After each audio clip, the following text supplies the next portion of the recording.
Assalamualaikum warahmatullahi wabarakatuh. Nama saya Sila Safira Ilhami dari Prodi D3 Kebidanan semester 2 Universitas Muhammadiyah Lamongan.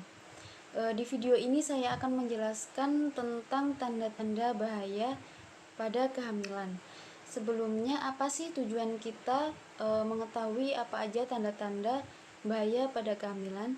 Jadi, mengenali tanda-tanda bahaya yang mengancam bagi ibu hamil dan janin lebih awal ini dapat membuat kita mengambil tindakan lebih cepat dan tepat, yaitu dengan menghubungi tenaga kesehatan terdekat bila menemui tanda bahaya kehamilan untuk mendapat perawatan segera. Tanda bahaya kehamilan adalah tanda-tanda yang mengindikasikan adanya bahaya yang dapat terjadi selama kehamilan atau periode antenatal, yang apabila tidak dilaporkan atau tidak terdeteksi bisa menyebabkan kematian ibu. Tanda bahaya kehamilan merupakan suatu kehamilan yang memiliki suatu tanda bahaya atau risiko lebih besar dari biasanya, baik bagi ibu ataupun bayinya, akan sakit atau kematian sebelum maupun sesudah persalinan. Pada umumnya 80-90% kehamilan akan berlangsung normal dan hanya 10-12% kehamilan yang disertai dengan penyulit atau berkembang menjadi kehamilan patologis. Hal ini perlu dicermati dan dikenali tanda-tandanya sehingga dapat meminimalisir kegawat daruratan kehamilan dan persalinan. Sebagai kadar kesehatan, perlu untuk mengenal tanda bahaya dalam kehamilan agar risiko tinggi kehamilan itu dapat segera ditangani oleh tenaga kesehatan. Penilaian awal tanda bahaya kehamilan dapat dilakukan oleh para kader kesehatan yang ditunjuk dan sudah dilatih untuk mengenal tanda bahaya pada masa kehamilan. Setelah ini saya sebutkan apa aja yang perlu kader dan ibu hamil kenali agar ibu hamil bisa segera dapat dibawa ke fasilitas kesehatan bila sudah mengalami bahaya-bahaya. Jadi yang pertama ada muntah terus-menerus dan tidak mau makan. Kemudian demam tinggi, bengkak kaki, tangan dan wajah, atau sakit kepala disertai kejang.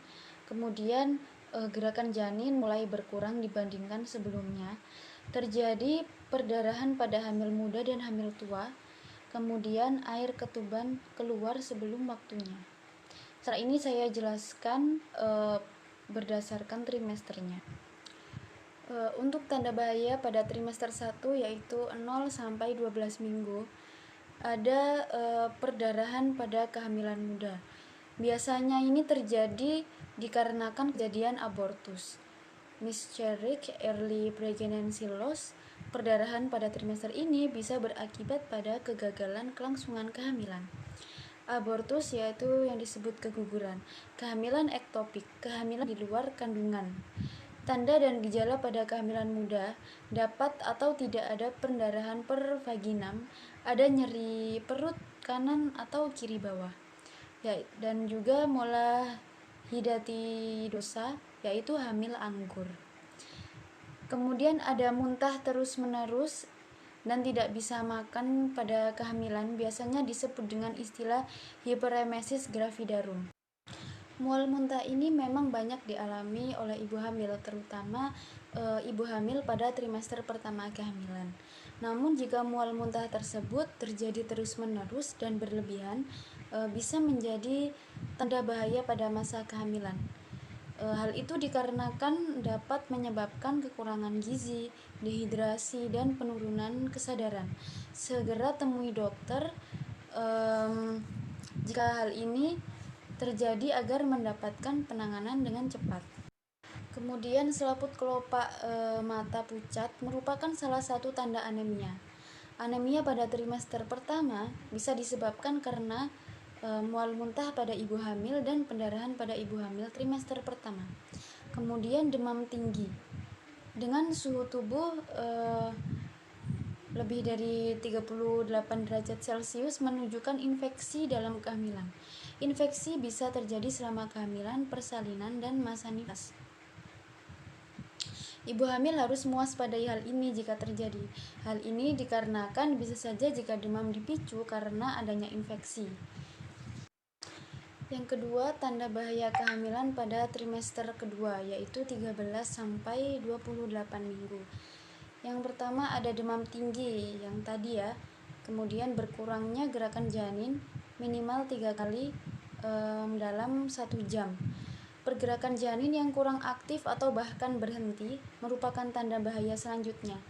Hal ini menandakan jika janin mengalami kekurangan oksigen atau kekurangan gizi. Jika dalam 2 jam janin bergerak di bawah 10 kali, segera periksakan kondisi tersebut ke dokter. Kemudian ada selaput kelopak mata, pucat, tanda anemia. Berikutnya tanda bahaya kehamilan trimester ketiga, yaitu 29 sampai 42 minggu. Ada perdarahan per vaginam. Ibu hamil harus waspada ya jika mengalami pendarahan. Hal ini bisa menjadi tanda bahaya yang dapat mengancam baik pada janin maupun pada ibu. Jika mengalami pendarahan hebat pada saat usia kehamilan muda, bisa menjadi tanda mengalami keguguran. Namun jika mengalami pendarahan pada usia hamil tua, bisa menjadi pertanda plasenta ini menutupi jalan lahir. Berikutnya sakit kepala hebat yang merupakan gejala preeklamsia. Ya. Jadi pada ibu hamil preeklamsia ringan biasanya ini tidak menunjukkan gejala. Namun pada pemeriksaan bulanan ibu hamil yang terdeteksi memiliki tekanan darah tinggi atau yang disebut hipertensi, kemudian ditemukan protein dalam tes urin, maka bisa dibilang adalah gejala awal preeklamsia. Selanjutnya penglihatan kabur, bengkak di muka atau di tangan. Jadi selama masa kehamilan, ibu hamil sering mengalami perubahan bentuk tubuh seperti bertambahnya berat badan. Ibu hamil akan mengalami beberapa pembekakan seperti pada tangan, kaki, dan wajah karena hal tersebut.